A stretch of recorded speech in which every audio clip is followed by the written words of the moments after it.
and welcome to the latest instalment of the Roz Savage Project.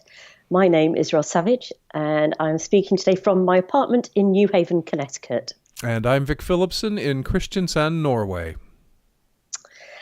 And this week, as the next in our ongoing courage theme, we're going to be talking about the courage that comes from having a clear passion and motivation.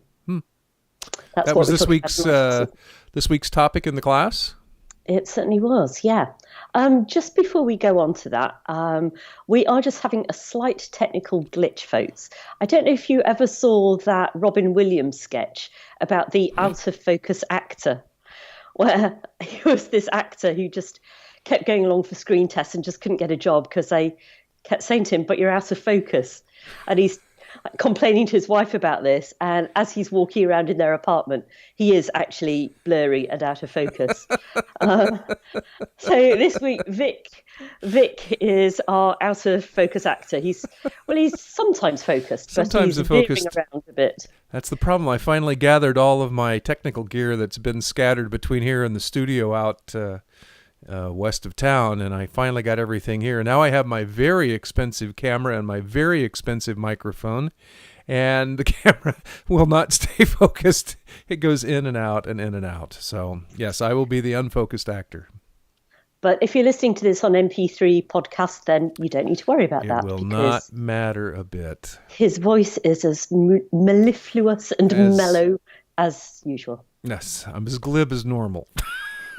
Something like that. Tell about your class. Well, my premise is, or one of my working theories is that you can overcome almost any fear and act courageously if you're feeling motivated enough. And you're more likely to be feeling motivated if you have some sense of how doing this courageous feat is going to be relevant and important or even essential to your life purpose. Mm-hmm. So that's why we were looking at sources of motivation, specifically intrinsic and extrinsic, and which of those is more powerful. And also just having a really fascinating conversation around personal values. I got my students to do a little values worksheet, which in fact I can put on the website. I could put that in the blog that will go out with this podcast. So if you want to get some insight into your values, you can take a little test.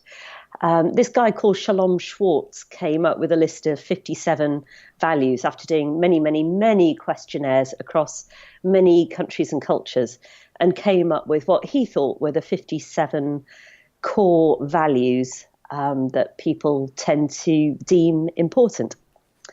And so I produce a little spreadsheet so you can do a nice spider's web chart. I think I'm going to sneeze. Excuse me. Sorry, I just walked. That wasn't really a sneeze. That's a sneeze. Yes, I just walked back in the rain, so I hope that's not a cold starting. So we started out with values, and I think that can be quite interesting. Although I think we also discovered that when you look at what values matter to you, you really have to interpret it for yourself, because when we look at these values, we all have different interpretations. Sorry, I'm feeling so sneezy. Different interpretations of what those words actually mean, because they're all abstract nouns. So you can't say that is an honesty, and for everybody to, especially in this post-truth era, different people may have very different conceptions of what honesty really means. So you're going to publish the questionnaire and not the results of what your students took. We're not going to see Absolutely not. Not even if they're anonymized? Well, I guess you only had like 12 or 15 kids, so it would be fairly easy to pick out who did what. Well, apart from anything else, I don't know if it's even very helpful to see what values other people hold to. I think it's such an individual thing. So I think I would rather, I'm quite happy to put my values up there as an example, as a sort of case study, if that helps. And I don't mind, people can have whatever opinions they want about my values, but, Do you get a value score? Do you get like a personality profile? You're a Well, what you do is, left-leaning. Um, I mean, it's not trying to be a Myers-Briggs. okay. You go through the 57 values and you give each one of them marks out of 10 for how important they are to you, with 10 being the most important, 0 being the least. But you just mark each one individually. You're not trying to put them into a hierarchy of any sort. And in the spreadsheet, I've just arranged them alphabetically so that there's no particular pattern or rhyme or reason to them. But they do actually fall into categories. So then when you click on the second tab of the spreadsheet, you get this sort of like starfish that shows you, say, whether you're higher on hedonism or on ambition or benevolence or, so each of these 57 feed into one of these categories. Were your students surprised at their values? I think, there was certainly a couple of surprises. Yes, there was certainly somebody who didn't subjectively feel as hedonistic as his spreadsheet might have suggested. Oops. Well, actually, what he said was he's a lot less hedonistic than most of his friends. So, so it can be somewhat a relative concept as well. But I think also a lot of these values, like I've already said, we often mean different things by these different words. And so it can be quite, you might be a bit surprised at how some of them are categorized. But I think really what it's trying to do is just to, once we're clearer about what matters to us, mm-hmm. you can, if you have time to do the full exercise, it's great to come up with like a top 4 that on the worksheet you can actually write them in on a compass dial, mm-hmm. so that then you kind of have something that you can navigate through life with. So when you've got a difficult decision to make, often we feel that a decision is difficult because we have a clash of values, right? Mm-hmm. Supposing that we value freedom and security. Don't go together. It's going to be a bit challenging. Yeah.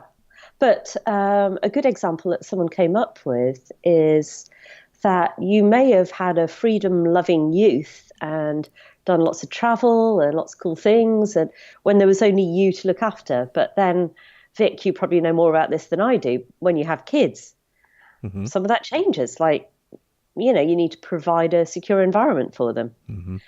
You're not going to have the same freedoms that you had when you were young, free and single. No, not when not since I was 27. That was the magic age for me. That's when everything sort of cemented. Although I didn't have a kid until I was 43. So what do we need to know about what happened when you were 27? I think I accomplished one of my goals. And what was that? Well, for one thing, when did I graduate from school? Oh, geez, it took me a long time to go through. When I was 26, I finally graduated from the university.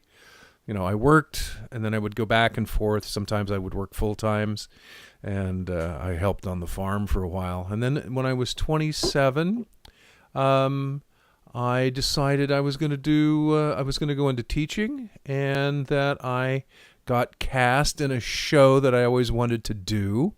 And that sort of said, this is a very important thing to me, and that was working in the theater at that time, avocationally, but it was certainly the spur that got me then on to end up working full time in the theater, and that happened when I was 27. And would you say that you had a sense of like finding your life purpose? Was it yes. sort of, this is the point. thing that I want to do? Yes. It's an interesting thing, isn't it? Because I don't think a life purpose is necessarily a once and forever thing. No, it's shifted several times since. Yeah. Yeah.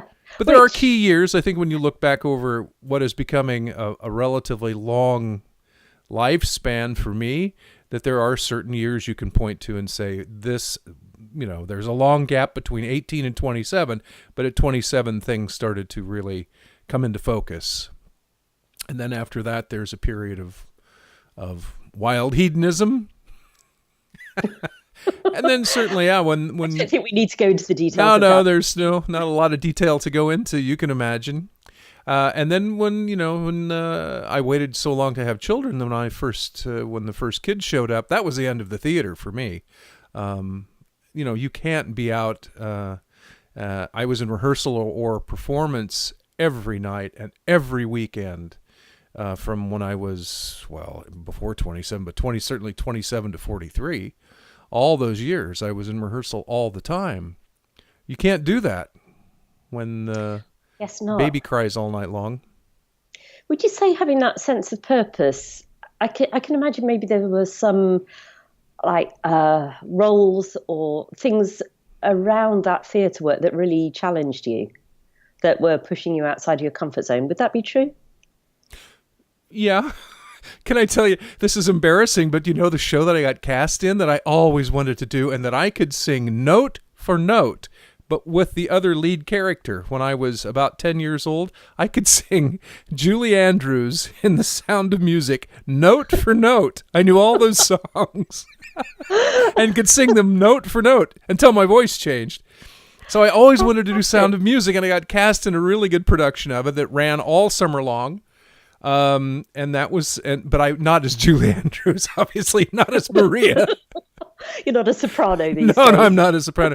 But I played the captain, and it really did change my life because it was something I'd always wanted to do, and I just loved that show. And I got into a good production of it, and I kind of said, well, this is really what I want to do. And I'll do whatever it takes. And at that time, it was to go ahead and finish my teaching degree. Because you got to have something to do. No one can live on teaching, or no one can live in the theater, or I couldn't at that time. Yeah.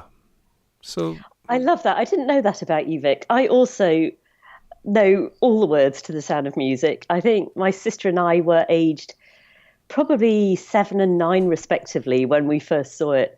And we got the album, a big old vinyl thing. And I feel so sorry for the decorator who was redecorating our house that summer, because we listened to that record over and over and over and over. I don't know if your boys did this when they were younger, but it seems that kids of a certain age just have no fatigue when it comes to listening to the piece of music that they love. Or watch the one Disney movie that they could not get enough of, Snow White. Yeah, which they must have watched 167,000 times. Oh, I hope it hasn't permanently damaged their attitudes towards women. No, because Hadrian didn't call it Snow White; he called it Prince. He liked the prince. He didn't care too much about Snow White. He was fascinated with the prince. Whatever. So yeah, that was the key word. Prince, can we see Prince? And I'd say sure. So yeah, that changed. That changed. Yeah. But how do you know? Okay, so you're trying to help them establish these are my values. Pretty hard now. People are younger than 27. They're 21, 22 years old. Awfully hard to know what your purpose is when you're 21 or 22. You know what? I was amazed. So many more of them have a really clear idea of what they want to do. I mean, they are mostly seniors, so they've got the world of work coming at them pretty quickly. And a lot of them are really pretty clear, or they're homing in on it. So I would say about half the class are pretty certain what they want to do next. Although, as Kate, our Irish rower, her mother always used to say, if you want to make God laugh, tell her your plans. Well, she said tell him, but, So, yeah, it's definitely one thing to have a plan, and then reality. And then actualize that plan. Those are two different things. But it is really good to have a plan. I mean, I didn't have a clue when I was their age what I wanted to do. I wasn't even thinking about things like values. I wasn't particularly given to introspection at that point. And it wasn't really until I discovered that the purpose of earning money wasn't really very fulfilling. No. And set about my personal reinvention, and then got this purpose of the environmental mission and put that together with the ocean rowing, and that became the project that was going to put my purpose into reality. I became so focused, and it was an incredible feeling. I loved it. Everything just became so clear. I knew exactly what my priorities were. If the thing was going to help me get across the ocean, then that took precedence over anything else, even hedonism. Um, so I loved that focused clarity, and the it's never been so easy to make decisions. So in a way, that's something that I'm trying to recapture at the moment. But like we've sort of said, you have to constantly reinvent and come up with another purpose. And for me, it's still going to be something to do with sustainability, but it's most certainly not going to be rowing across oceans. Well, you've sort of done that part of it. Yeah, I mean, there's a couple more oceans, or I could do the same ones back the other way. But no, I feel I have metaphorical oceans to cross these days. But it is nice to find that one thing and do it, and then have that experience. And again, one of the advantages of being a little older is that you've done it once and you know what it feels like.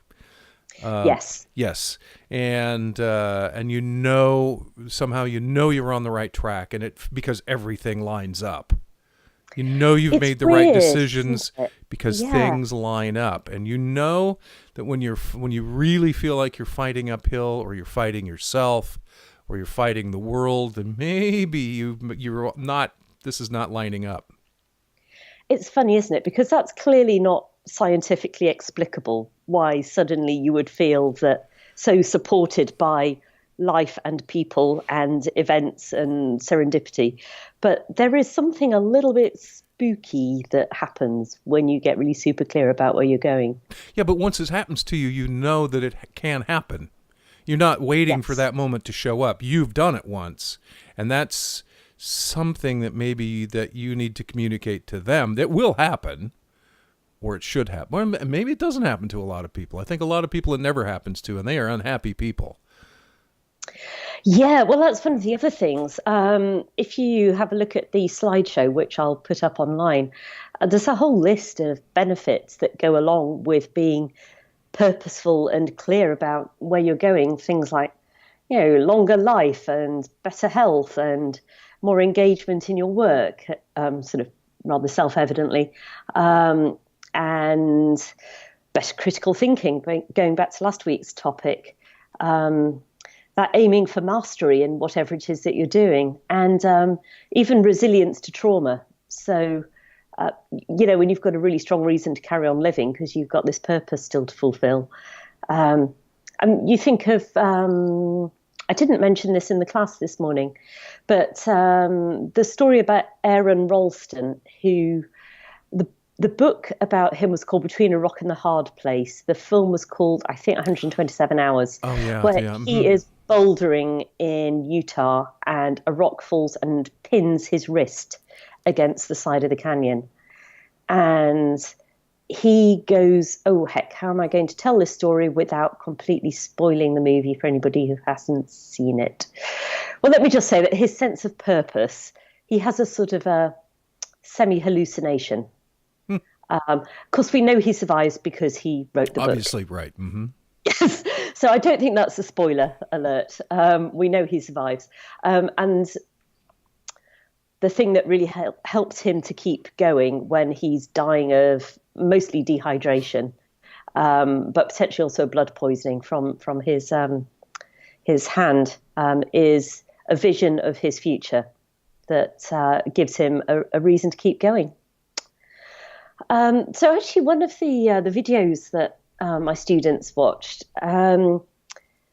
were about what motivates people to do very difficult things when they have some sense of purpose. So one of the videos we looked at was Monica Lewinsky speaking at TED last year, and having really been very withdrawn from public life for a long time, why would she then step up in such a very public forum, not just in front of a large number of people at a conference, but in front of potentially everybody in the world who is online? And it seemed to us, so what she was talking about was cyberbullying. And she was saying that in a way she feels like patient number one of this, that she was attacked very personally by complete strangers online because really the internet, unfortunately for her, really developed just around about the time that all of That this was going on. that all of that Uh, happened. Hmm.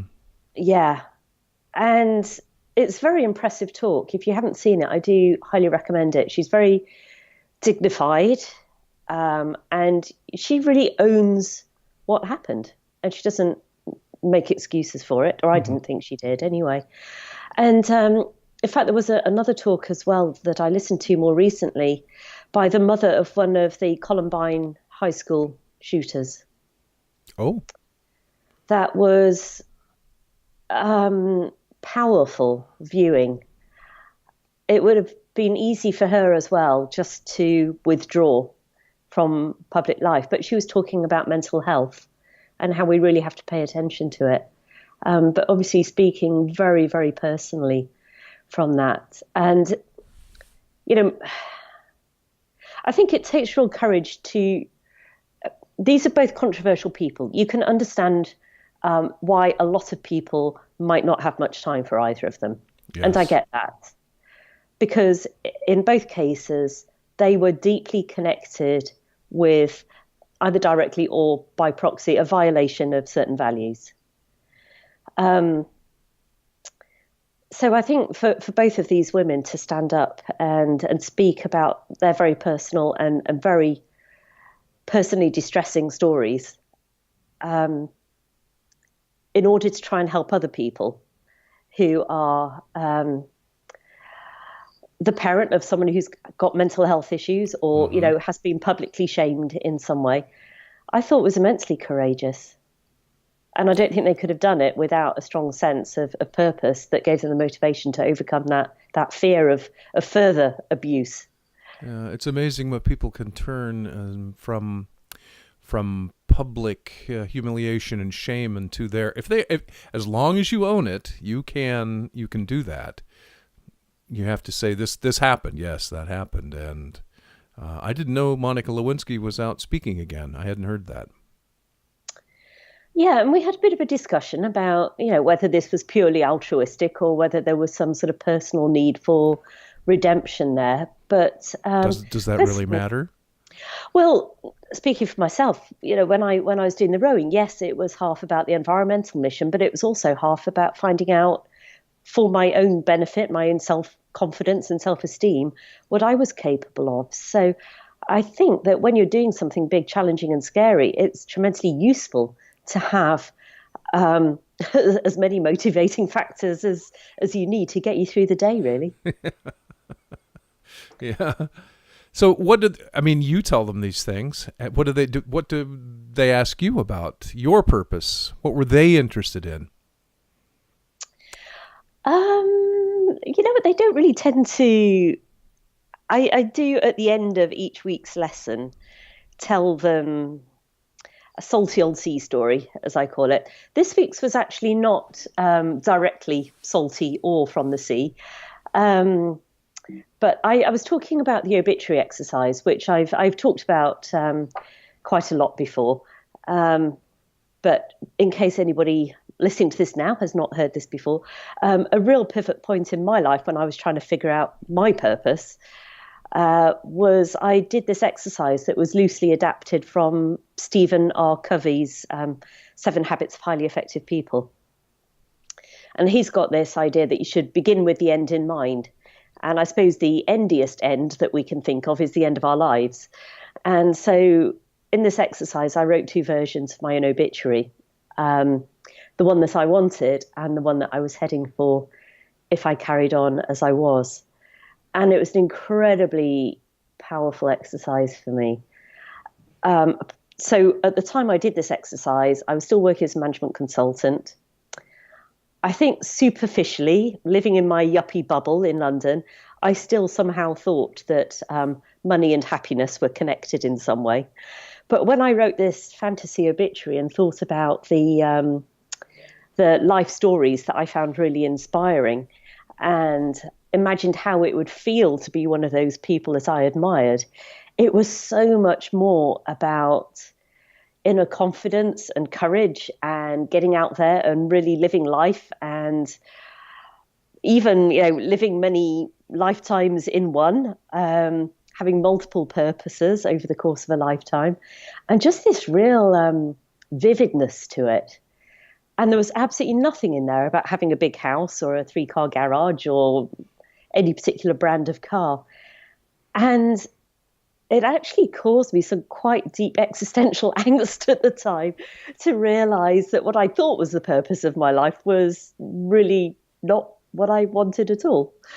And so I shared that with them at the end of the class today, with the health warning that this exercise can seriously screw up your life.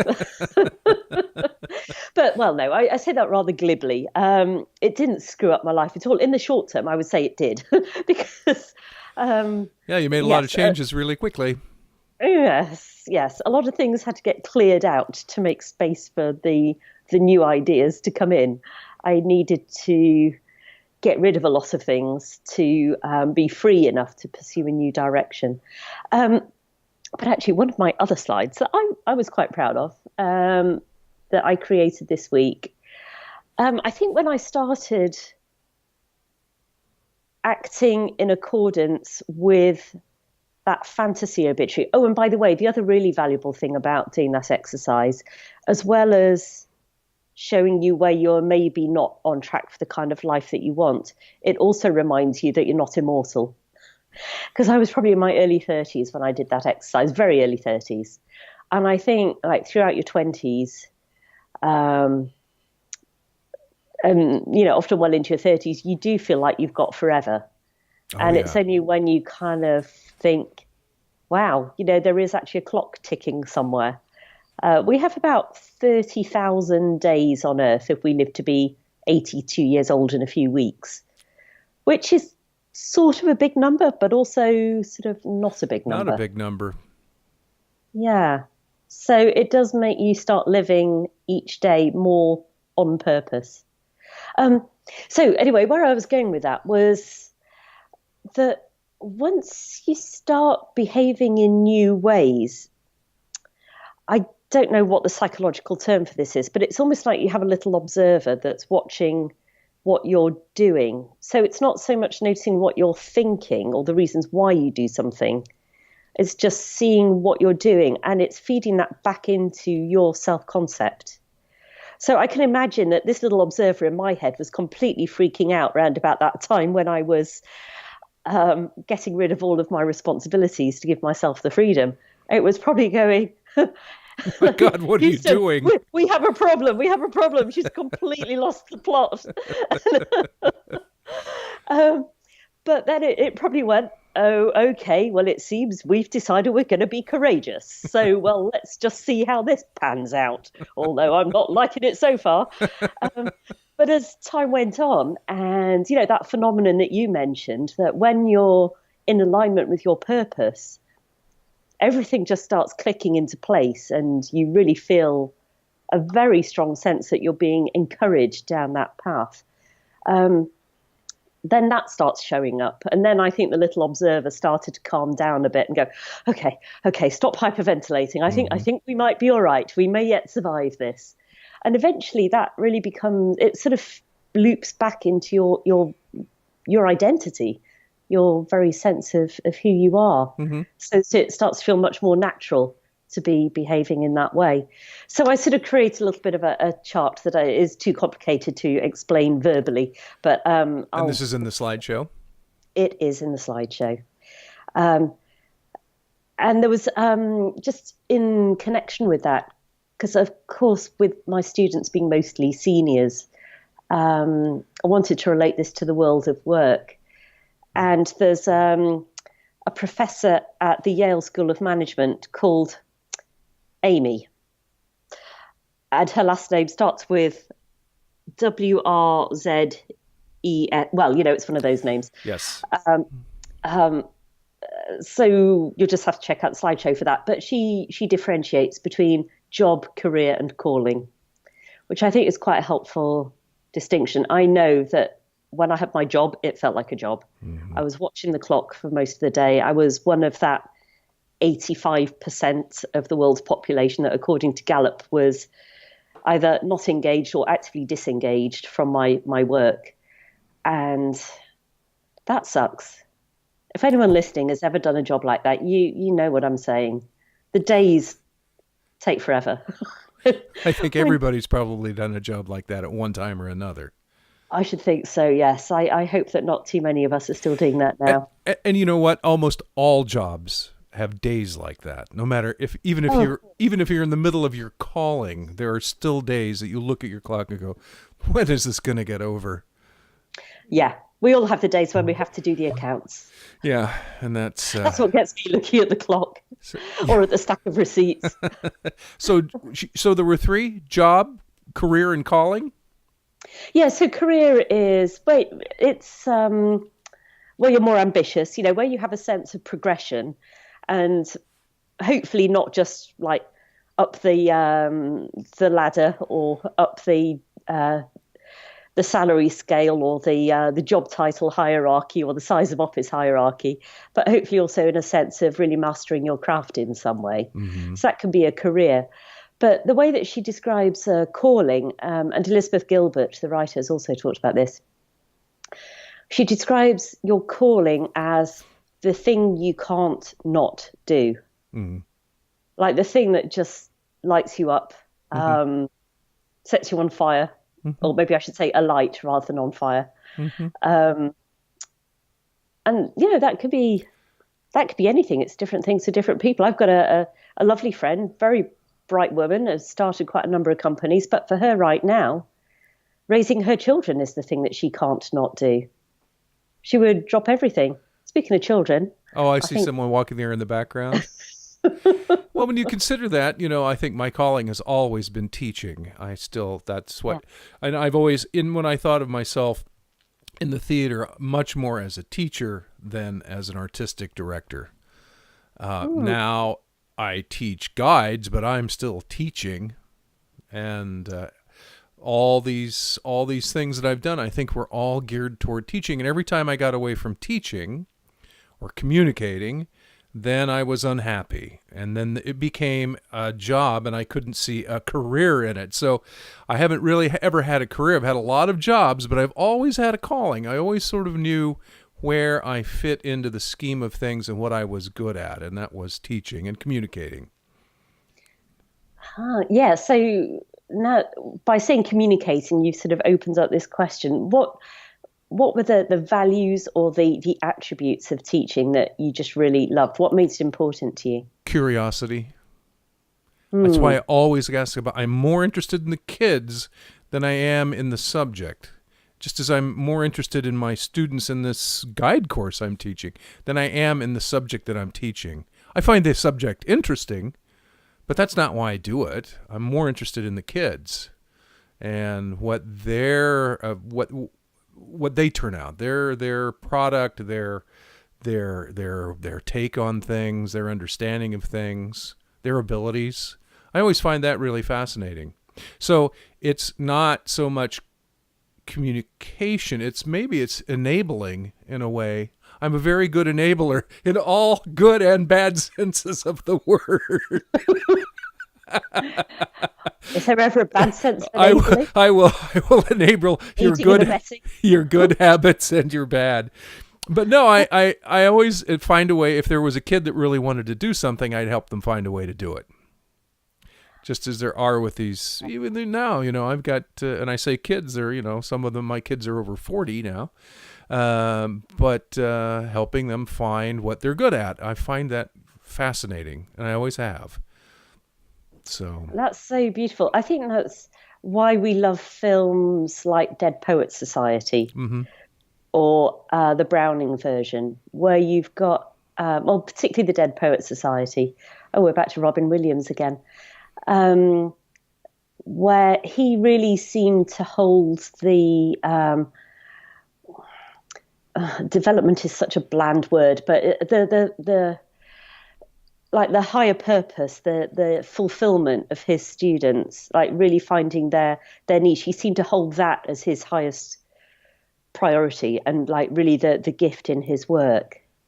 And I've always, and I, at least in my case, I've always thought that I have never held myself out as an expert. I feel that I have an expert's level of craft in particular things, but I never stood up in front of a class and said, "This is the way it is." Well, I was much more interested in yeah. let's figure out what this is together. Let's do this together. Figure out what it's about. This is this really goes to the heart of what is education. Yeah.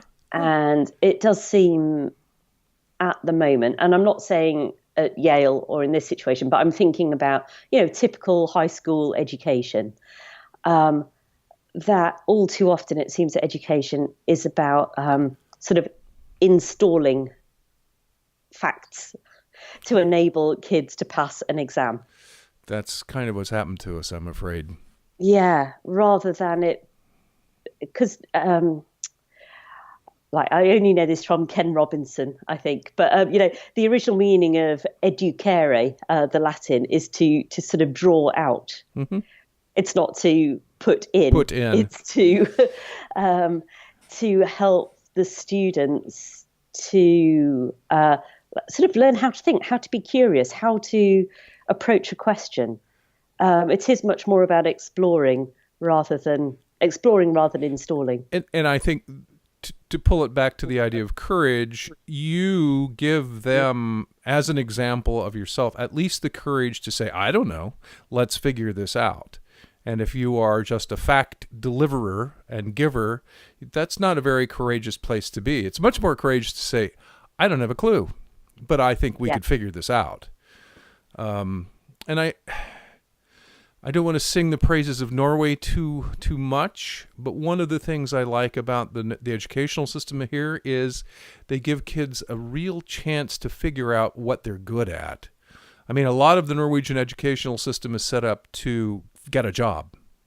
That's very, this is end product focused. But in the course of getting to that point, they let the kids go out and they work for several weeks during their course of their education in a company or in the, and for Hadrian, for some reason, chose to work at the fish market and had a blast and learned a ton in 1 week of being there. I would never have believed that he would want to do that, but he was very good at it and really enjoyed it. And they asked him to come back that summer, the following summer, and work, which he couldn't because he was training. But I think that's really important, and something that gets lost in fact delivery is there's no discovery. And of course, when you have a country with 5 million people and a very homogenous group of people at that, it's a lot easier to have the luxury to discover. Yeah, although from what you were saying, like when you were studying, you were working a lot of jobs as well. Yeah. And so you were also, I mean, it might have been more to earn the money to pay your school fees rather than to explore potential careers. But at least I would imagine that you learned a ton from that. Oh, yeah. I think every job you do, you learn something from. I mean, I look back with fondness on one of my, I picked a pizza up the other night, and I watched the kid popping the bubbles, when the pizzas all pizzas now go through a chain oven, mass produced, not stone oven pizza, but they go through, there's a long kind of conveyor belt that's made out of chain that goes through a long oven. So you put the unfinished pizza on one end and it comes out on the other. And in the middle, somebody has to reach in with this long spike and poke the bubbles as they pop up on the pizza. And I told this kid, more than 30 years ago at Showbiz Pizza Place in Topeka, Kansas, we had the first one of these ovens. This was the demo model, right? And I said, that was my job. I stood there and poked pizzas. Was there a technical name for that? Were you the cheese bubble popper? Bubble popper. Yeah. So. Or were you the dairy products inflation operative? Operative, yeah.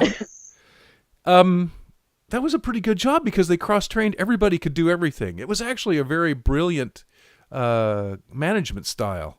Everybody in any job in that kitchen even on up, could do any other job.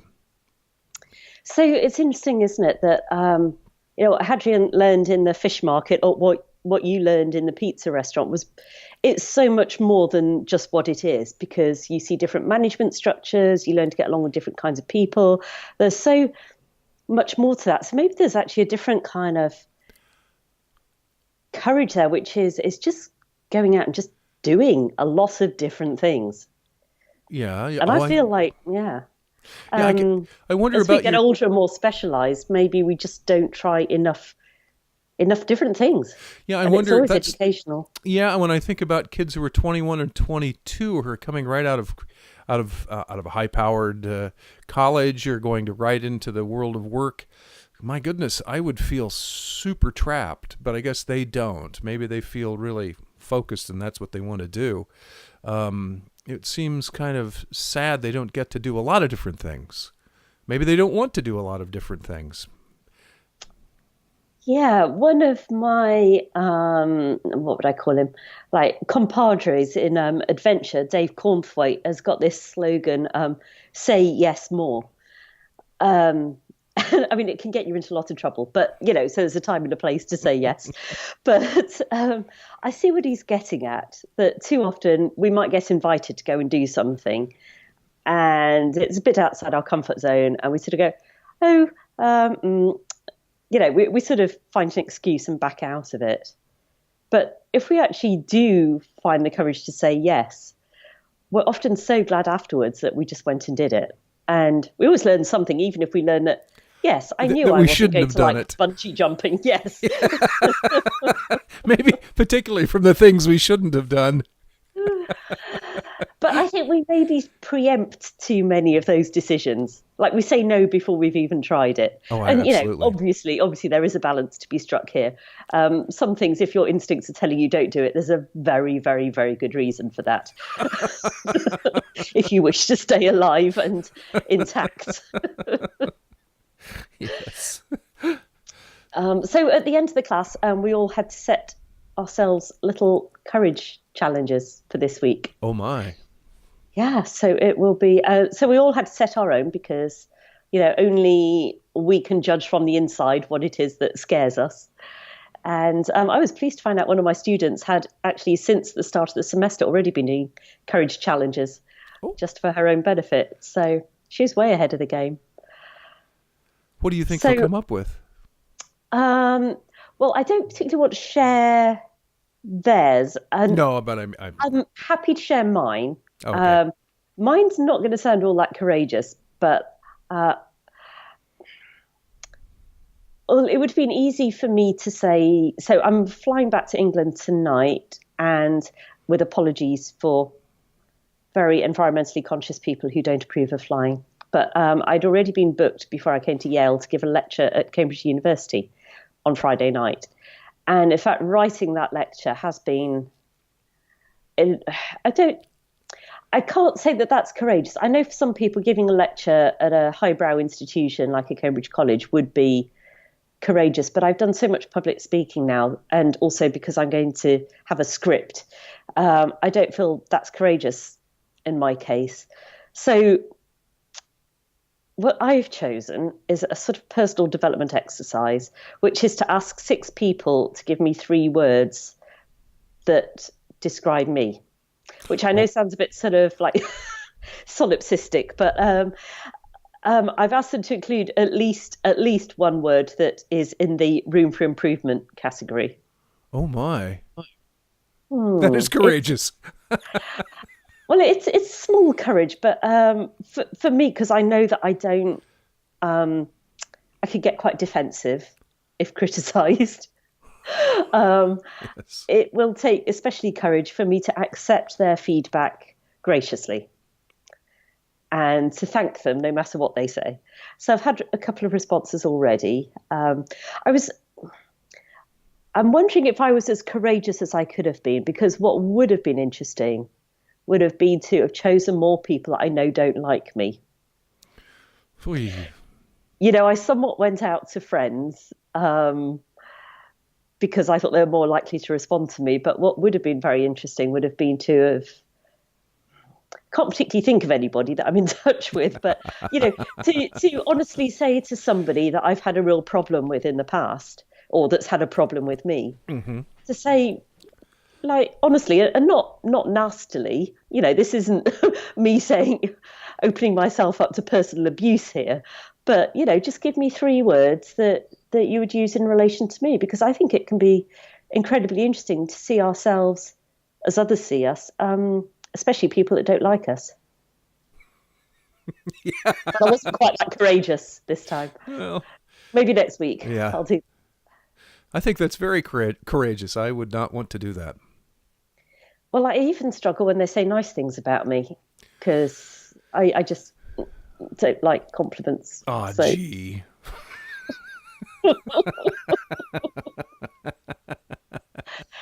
Do you want to do a courage challenge, Vic? No. I don't. Sorry. Do you want to think about this again for a moment? No, I don't. No, I don't want to. Not right now. Just a sec. I have to do something here. I'm doing a technical thing oh my goodness. Now you're gone.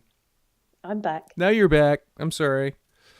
No, I don't know.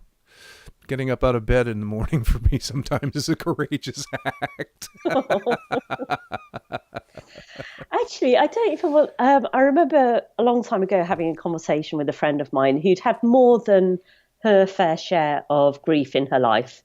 Broken relationships, bereavements, and she said some mornings, like, just like throwing back the bed covers and swinging your feet out of bed. Sometimes that is the most courageous thing that you do all day. Is just getting out from underneath the duvet, because sometimes just that can be really hard. So, that's why really we can only judge from the inside whether we're being courageous or not. Yes, I think that the world's not going to tell you. You have to kind of make that judgment call yourself. And one of the things that we were talking about in terms of the values was the difference between intrinsic and extrinsic drives and extrinsic. Extrinsic, yes. Don't wait for that pat on the back. Yeah. Because it's not going to do it for you. It's not. That has to come from inside.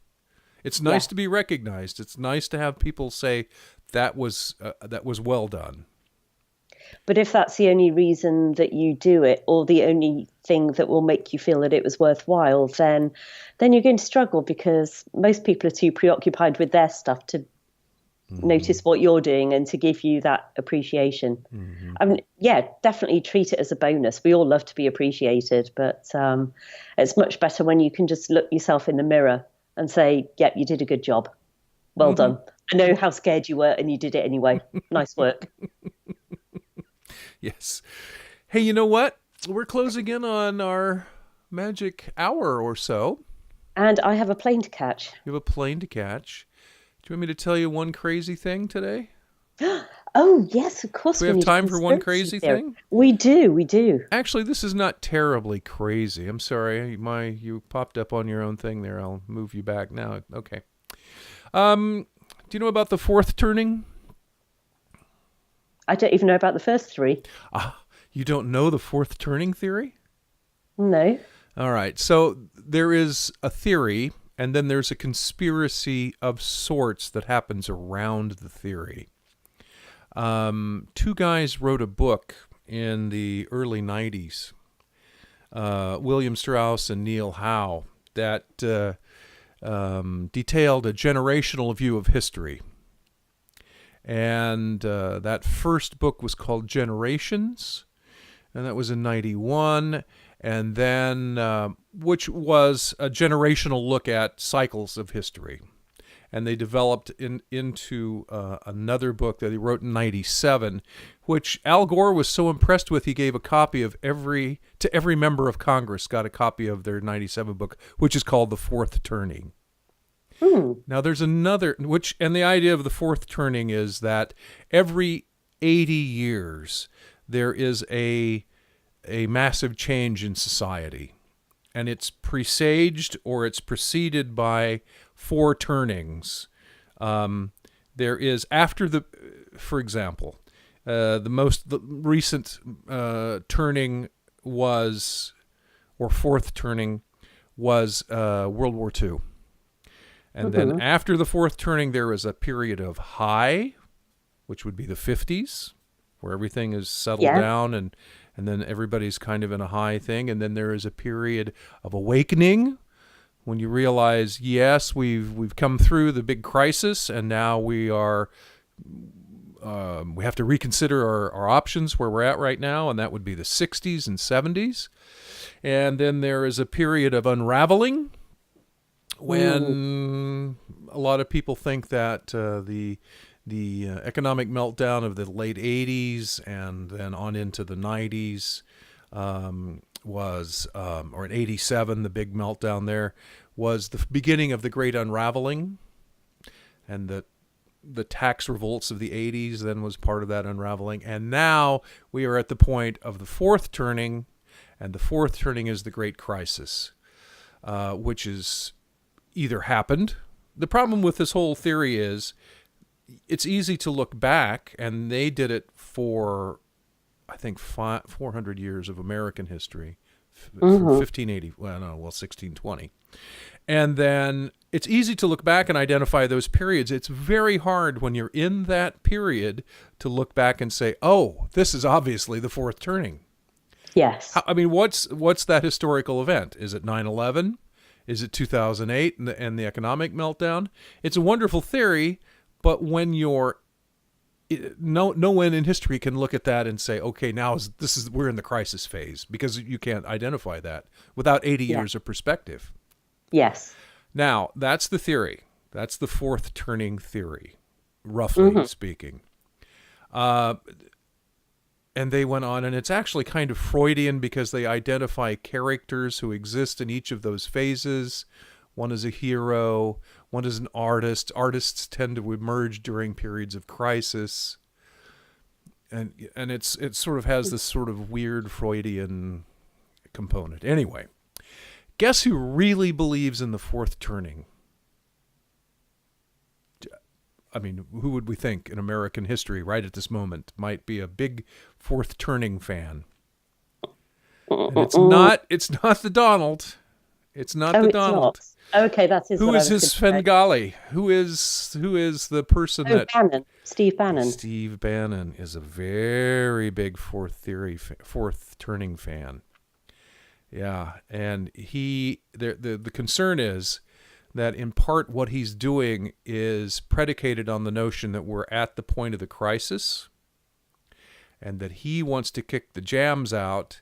He wants to cause the crisis by upending the society, by the things that support the current way things are done, and kick those jams out and let it all collapse. So that's interesting. That actually reminds me of something that Barry Schwartz says in his book about why we work. The danger of social theories like that is that human beings are very suggestible, and they can actually become self-fulfilling. Yeah, and so that's the theory, and then the conspiracy is, or the thinking about it is, that Bannon, who is the Svengali, pay no attention to that man behind the curtain, actually pulling the levers. That he has the idea that we are at the fourth turning, and everything that he can do to hasten that event is a good thing. Heaven help us. When for all we know, it might have happened 15 years ago. That may have been the fourth turning. We may be in the middle of the end of the crisis. So I don't know. I find there are lots of cyclical historical theories, lots and lots of them. I guess they sell books. They do sell books, and those guys have sold a lot. They sold a lot to Al Gore and the Congress in '97. So yes, in case you've heard that, you hear that term bandied about, just for all of the folks listening or watching, that's what the fourth turning is.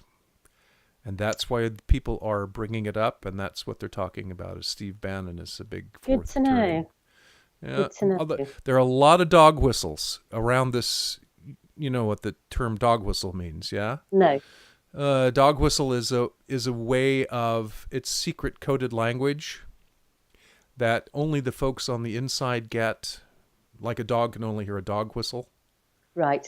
Okay. Right. So there are certain phrases that are used by particularly the alt-right to indicate, for instance, urban, the word urban, you can interpret that as black. Urban problems, yeah. That's usually used, that's a code word for a black problem. Yeah. Isn't it funny? Because I suppose. So those are dog whistles.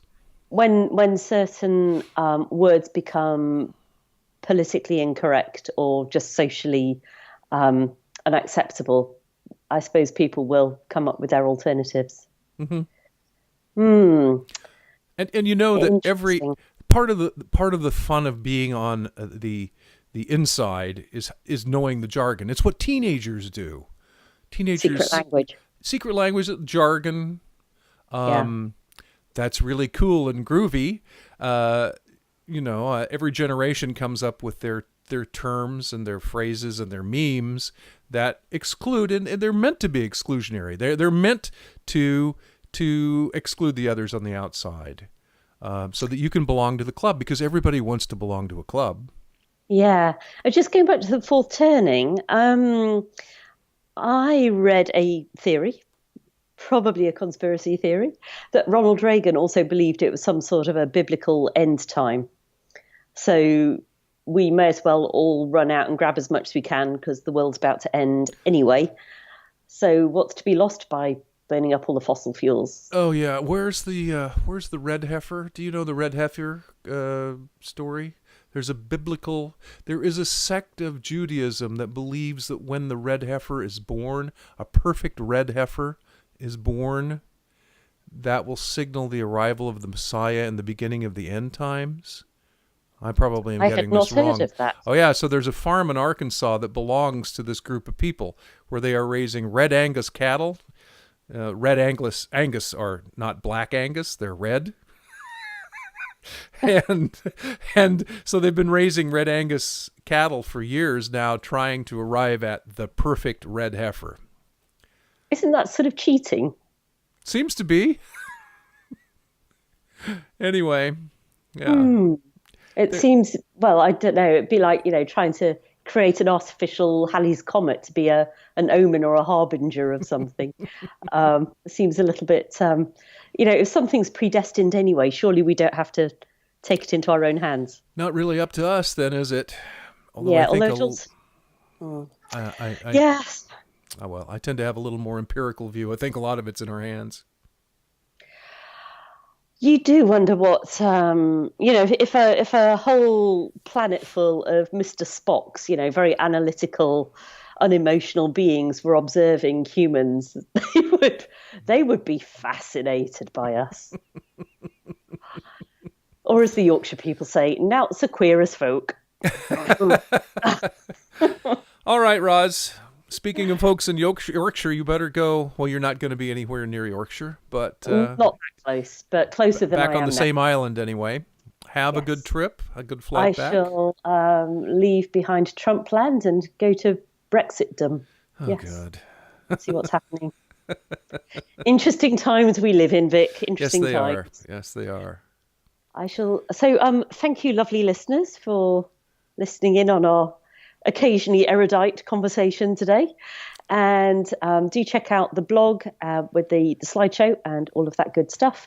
And also my thoughts on this week's topic of purpose and motivation. And I wish you a purposeful and motivated week.